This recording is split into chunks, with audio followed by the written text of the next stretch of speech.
آپ صلی اللہ علیہ وسلم نے تو یہاں تک کہا 7 سال کا بچہ ہو جائے نماز پڑھنے کا حکم دو، 10 سال کا ہو جائے تو اس کو مارو اگر نماز نہیں پڑھتا ہے۔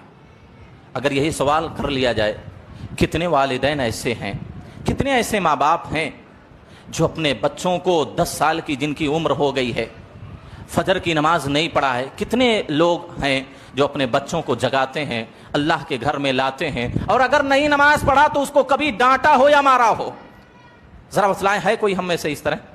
اگر وہی 7 سال کا 5 سال کا بچہ اپنی نیند میں ہے لیکن اس کے اسکول جانے کا ٹائم ہو گیا، زبردستی اس کو اٹھائیں گے، نہلائیں گے، کپڑا پہنائیں گے، ٹفن تیار کر کے اس کو آٹو میں یا گاڑی میں بٹھا دیں گے یا خود چھوڑ کے آئیں گے۔ یہ دنیاوی تعلیم کی اہمیت ہماری نگاہ میں ہے۔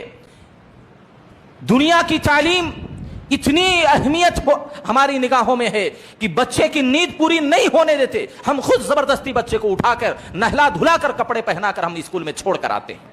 لیکن ہمارا یہی بچہ اگر اللہ کے سب سے اہم حق کو چھوڑ رہا ہے، نماز نہیں پڑھ رہا ہے، 10 سال کا بھی بچہ ہو گیا ہے، کبھی بھی ہم اس کو اٹھاتے نہیں، کبھی بھی اس کو مارتے نہیں، کبھی بھی اس کو ڈانٹتے نہیں۔ کتنے ایسے والدین ہیں جو اپنے بچے کی عشاء کے بعد بیٹھ کر اس کی پورے دن کا جائزہ لیتے ہو، بچے آج تم نے کتنی نمازیں پڑھی، کتنی رکعتیں چھوٹی، کون سی نماز ضائع ہوئی، کتنی جماعت کے ساتھ نمازیں پڑھی۔ کبھی کوئی والدین اس طرح کی خبرگیری کرتا ہے؟ لیکن اگر وہی بچہ اس کو بٹھائیں گے زبردستی، بچہ ہوم ورک کر لے، اس کی کاپی دیکھتے ہیں ہوم ورک کیا کہ نہیں کیا، اسکول میں فون کر کے پوچھتے ہیں بچہ پڑھ رہا ہے کہ نہیں پڑھ رہا ہے، لیکن آپ کے بغل میں آپ کے دسترخوان پر وہی بچہ بیٹھ کر کھانا کھا رہا، آپ کے ساتھ وہی بچہ رہتا ہے، لیکن آپ نے کبھی بھی یہ نہیں پوچھا کہ بچے آج فجر کی نماز پڑھی ہے تم نے کہ نہیں پڑھی ہے، قرآن کا کتنا صفحہ آج تم نے پڑھا ہے کہ نہیں پڑھا ہے، نہیں پڑھا ہے، کوئی سرزنش نہیں، کوئی ڈانٹ ڈپٹ نہیں، کوئی مار نہیں، کوئی غم و غصہ کا اظہار نہیں۔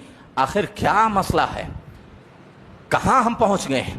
کیا ہماری حالت ہو گئی ہے کہ ABCD کی اتنی اہمیت اور نماز کی کوئی اہمیت نہیں والدین کی نگاہوں میں؟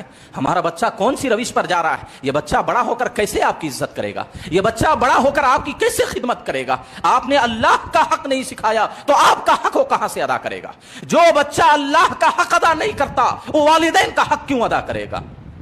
اپنے بچوں کو دینی تعلیم دلائیں، اپنے بچوں کو اس طرح ضائع و برباد نہ کریں، وہ بچے دنیا میں بھی آپ کی عزت و احترام نہیں کریں گے، کل قیامت کے دن آپ کی گریبان پکڑ کر اللہ کی بارگاہ میں حجت قائم کریں گے، یہ میرا باپ دنیاوی صرف تعلیم دلایا تھا، اللہ مجھے قرآن و حدیث نہیں سکھایا، اس وجہ سے میں تیرے حق سے دور رہا، تیری عبادت سے دور رہا، اسلام سے دور رہا، دین سے دور رہا، اور آپ وہاں کچھ بھی نہیں کر سکتے ہیں۔ دینی تعلیم سے اپنے بچوں کو جوڑیں، قرآن و حدیث سے اپنے بچوں کو جوڑیں، اچھے آداب و اخلاق سکھائیں۔